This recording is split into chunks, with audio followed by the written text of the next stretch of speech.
What is going on, y'all? My name is John, and this is Facemask Fantasy, bringing you new fantasy content every day right here on this channel. So if you have not subscribed already, please hit that button. And before I get into it, I just got to let y'all know that we are rolling out live streams. We have a live stream every Sunday at 10 a.m. to go over start-sit questions pre-kickoff, and we have a stream every Tuesday at 6:30 p.m. to go over everything that happened in last week's games and to go over waiver options before the waiver deadline early Wednesday morning. So tune in with us every Sunday and every Tuesday throughout the season, and hopefully we can help you win your fantasy leagues. But without further ado, let's get into some fantasy talk. And today we're going to be talking D'Onta Foreman, because we've talked about pretty much every other Titans back in the wake of the Derrick Henry injury, except D'Onta Foreman, and it looks like he's the best first and second down runner of the group. So who is D'Onta Foreman? The Texans selected Texas running back D'Onta Foreman with the 89th overall pick in the 2017 NFL draft. He's 6 foot 233 pounds, and he turned pro after earning the 2016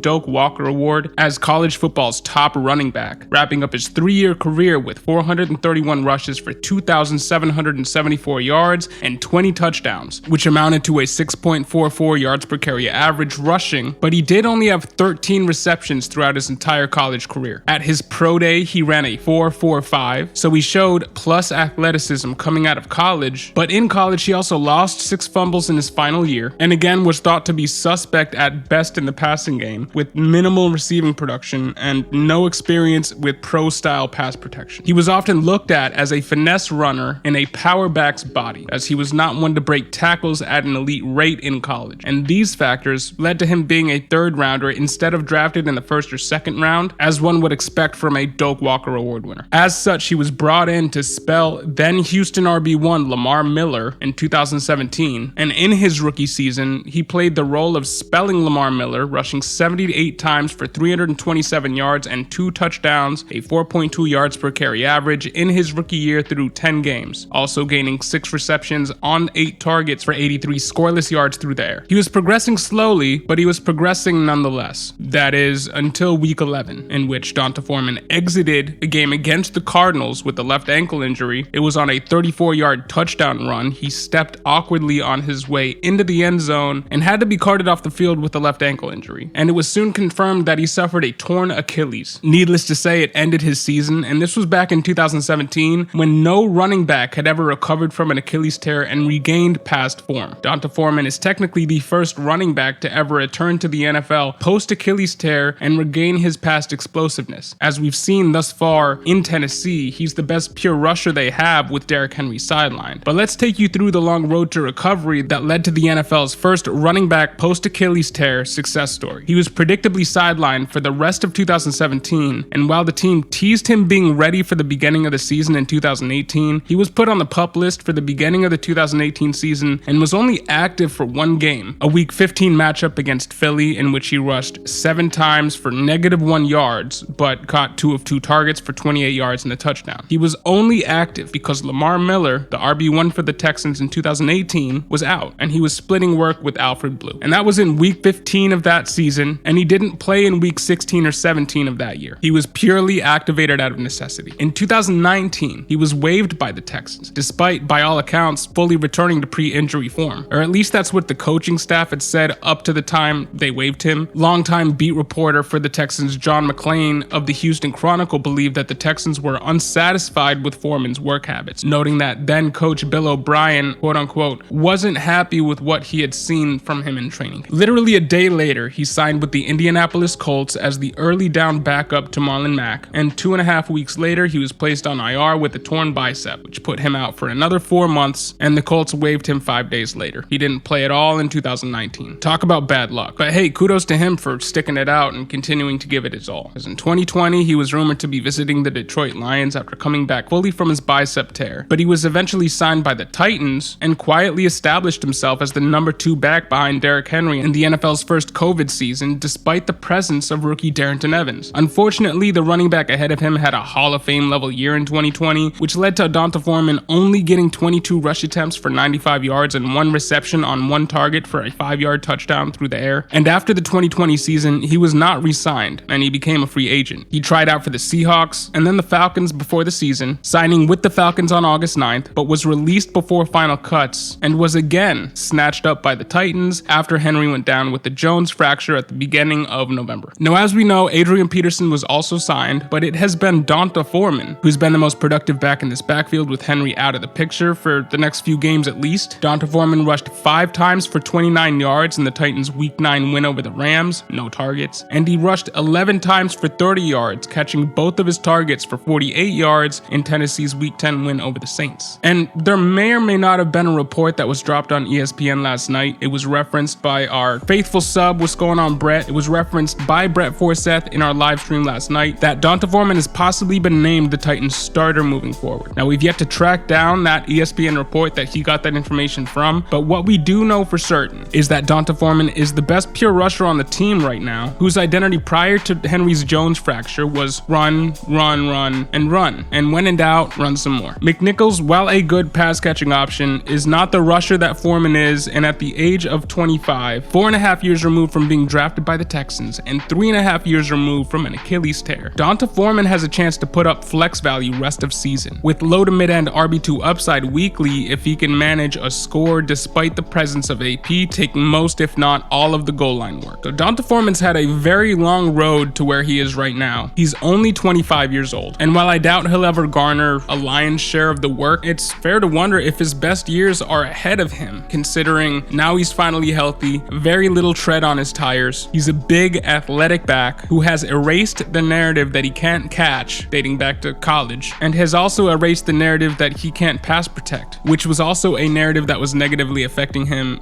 in the draft in 2017. I don't think he ever takes significant work away from Derrick Henry, but for the rest of the season, I believe that D'Onta Foreman is a viable fantasy option. But what do you guys think? Put your thoughts in the comment section below. My name is John with Facemask Fantasy, bringing you new fantasy content every day right here on this channel, so if you have not subscribed already, please hit that button. Thank you for listening and have a great day.